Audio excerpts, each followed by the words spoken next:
ಹೆಸರು ನಮ್ಮ ಹೆಸರು ರಮೇಶ್ ನಾಯ್ಕ ದೇವಿಗಟ್ಟು ಮಾತಾಡೋದು. ಗೈಗೋಟ್ ಏನು ಸರ್ ಸಮಸ್ಯೆ ಏನಾಗಿದೆ? ಸಮಸ್ಯೆ ಏನು ಹೇಳ್ರಿ, 14-15 ಹಣಕಾಸಿನಲ್ಲಿ ಮೇಡಮ್ 60 ಲಕ್ಷ ಲೂಟಿ ಮಾಡ್ಯಾಳ. ನಾವು ಮಾಹಿತಿ ಕೊಟ್ಟು 6 ತಿಂಗಳಾಯ್ತು, ಅದಕ್ಕೆ ರೆಸ್ಪಾನ್ಸೇ ಕೊಟ್ಟಿಲ್ಲ. ಕೇಳಿದ್ರಿ ನಂತರ ಮೇಡಮ್ ಅವರು ಮೇಲ್ಮನೆಗೆ ಹೋದ್ರೆ ರಾಜರೋಷವಾಗಿ ಈ ಥರ ಹಿಂಗಂತ ಹೇಳ್ತಾರೆ ಮೇಡಮ್ ಅವರು. ಯಾರು ಸರ್? ಯಾವ ಪಂಚಾಯತಿ? ಜನಕಲ್ ಗ್ರಾಮ ಪಂಚಾಯತ್. ಯಾರು ಸರ್? PDO ಶಾರದಾ ಹೂಗಾರ್. ಹೌದಾ? ಯಾವ ತಾಲೂಕು? ಮಾನವಿ ತಾಲೂಕು ಸರ್. ಮಾನಿತು. ಮತ್ತೆ ಈ ರೀತಿ ಮಾಹಿತಿ ಹಾಕಿದ್ರೆ ಈ ಥರ ಮಾಡಬಾರ್ದಲ್ಲ? ಮಾಹಿತಿ ಹಾಕಿ ಈ ಥರ ಮಾಡಬಾರ್ದು ಅಂದರೆ ಎಲ್ಲ ಶಾಮಿಲ್ ಇದಾರೆ ಸರ್ ಅವರು. ಯುವ ಸಾಬು ಎಲ್ಲ ಅವರು ಮತ್ತು ಈಗ ಅಧ್ಯಕ್ಷರು ಎಲ್ಲ ಲೂಟಿ ಮಾಡಿ 50 ಫೈನಾನ್ಸ್ನಲ್ಲಿ ಎಲ್ಲ ಲೂಟಿ ಮಾಡಿಬಿಟ್ರು ಸರ್. ಅಲ್ಲ ಸರ್, ಈಗ ಕಾನೂನು ಪ್ರಕಾರವಾಗಿ ಮಾಹಿತಿ ಹಕ್ಕು ಹಾಕಿದರೆ ಕಾನೂನುಬದ್ಧವಾಗಿ ಆ ಮಾಹಿತಿ ಕೊಡಬೇಕು. ಆದರೆ ಈ ರೀತಿಯಾಗಿ ನಿಮ್ಮನ್ನ ಮೇಲ್ಮನವಿ ಹಾಕಂತ ಹೇಳಿದ್ರೆ ಇದೊಂದು ದೊಡ್ಡ ರೀತಿಯಲ್ಲಿ ಕಾನೂನು ಉಲ್ಲಂಘನೆ ಅಲ್ಲ ಸರ್? ಕಾನೂನು ಉಲ್ಲಂಘನೆ ಸರ್. ಈಗ ಲಂಚಕ್ಕೆ ಬಿಟ್ಬಿಟ್ರೆ ಸರ್ ಅವರು. ಯಾರು? ಶಾರದಾ ಹೂಗಾರ್ ಅವರು. ಮತ್ತೆ ಮೊಹಮ್ಮದ್ ಖಾಲಿ ಇವರು ಯುವ ಸಾಬ್ರು. ಯಾವ ಸರ್? ಏನು ಸರ್? ಯಾವ ಖಾಲಿದ್ ಅಹಮ್ಮದವ್ರು? ಯಾವ ಊರು? ಯುವ ಅವರು? ಯುವ ಇಲ್ಲಿ ಮಾನವಿ. ಮತ್ತೆ ಕೇಳಿದ್ರೆ ಏನಂದ್ರು? ಕೇಳಿದ್ರೆ ಏನಂತಾರೆ ಸರ್ ಅವರು, ಒಟ್ಟ ಶಾರದಾ ಹೂಗಾರ್ನ ಅಧಿಕಾರಿಗಳ ಒಟ್ಟು ಬೀಡುನ್ ಏನು ಅಂತಾರೆ ಸರ್, ಕರೆಸ್ತಾರೆ. ಆಯ್ತಮ್ಮ ಅದೇನೈತೆ ಮಾಡಿ ಕೊಡಂತ ಮಾಹಿತಿ ಕೊಡಂತ ಹೇಳ್ತಾರೆ. ಕೇಳಿದ್ರೂ ಕೊಡೋಲ್ರಿ ಸರ್ ಅವರು. ಯಾರು ಕೊಡ್ತಾ ಇಲ್ಲ? ಇದು PDO ಶಾರದಾ ಹೂಗಾರ್ ಸರ್. ಅಲ್ಲ ಸರ್, ಮತ್ತೆ ಕಾನೂನು ಇರೋದು ಏನಕ್ಕೆ, ಅಥವಾ ಕಾನೂನಿನ ಇವರು ಉಲ್ಲಂಘನೆ ಮಾಡ್ತಾರೆ ಅಂದ್ರೆ ಎಲ್ಲಿಗೆ ಬಂದು ನಿಂತಿದೆ ಕಾನೂನು? ನೋಡಿ ಸರ್, ಕಾನೂನು ಉಲ್ಲಂಘನೆ ಮಾಡಕ್ಕೆ ಸರ್ ಏನೈತೆ ಅಂದ್ರೆ, ಈಗ 60 ಲಕ್ಷ ಲೂಟಿ ಮಾಡಿಬಿಟ್ಟು ಸರ್ ಮೇಡಮ್ ಅವರು.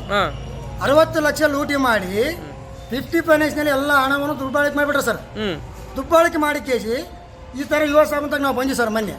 ಮೇಡಮ್ ಅವರು ಈ ಥರ ಹಿಂಗೆ ಮಾಡ್ಯಾರ, ಇದಕ್ಕೆ ಏನು ಕ್ರಮ ತಗೊಂತೀರಿ? ಯುವ ಸಾಬ್ಗೂ ಇದು JDP CS ಲೆಟರ್ ಕೊಟ್ಟಿವಿ ಸರ್. ಕೊಟ್ಟರು ಅವ್ರೇನ ಅಂದ್ರೆ ಸರ್ ಇಲ್ಲಿಗೆ ಹಾಕ್ಯಾರ, ತನಿಖೆ ಮಾಡ್ರಿ ಅಂತೇಳಿ ಹಾಕ್ಯಾರ ಸರ್.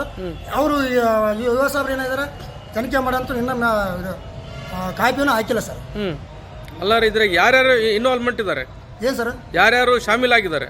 ಶಾಮಿಲ್ ಅಂಬಕ್ಕೆ ಸರ್ ಮೇಡಮ್ನೇ ಮಸ್ಟ್ ಇದಕ್ಕೆ ಯಾರ ಮಾತು ಕೇಳಂಗಿಲ್ಲ. ರಾಜರೋಷವಾಗಿ ಹಣ ದುಬ್ಬಳಿಕೆ ಮಾಡ್ತಾಳ.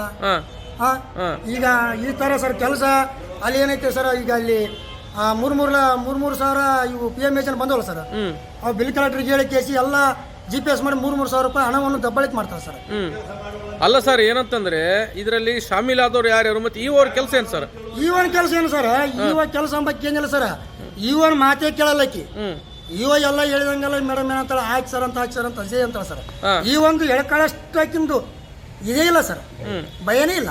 ಅಲ್ಲ ರೀ, ಮತ್ತೆ ಇವರು ಆಕ್ಷನ್ ಯಾಕೆ ತೊಗೊಳ್ತಾ ಇಲ್ಲ? ಇವರು ಮತ್ತೆ ಈ ರೀತಿ ಆದ್ಮೇಲೆ ಅವರು ಕೂಡ ಶಾಮೀಲಾಗಿದ್ದಾರೆ ಇದರಲ್ಲಿ? ಶಾಮೀಲ್ ಆಗಿರ್ತಾರೆ ಸರ್. ಮತ್ತೆ ಇಲ್ಲಾಂದ್ರೆ ಮೇಲಧಿಕಾರಿಗಳು ಮಾತು ಕೇಳಿಲ್ಲ ಅಂದ್ರೆ ಶಾಮೀಲ್ ಆಗಿರಂತ ಅಂತೀವಿ ನಾವು. ಯಾವ ರೀತಿ ಶಾಮೀಲ್ ಅಂದ್ರೆ? ಸರ್, ಹಣ ಏನು ಕೊಟ್ಟಿರ್ಬೋದು ಅವರು PDO ಅವರು.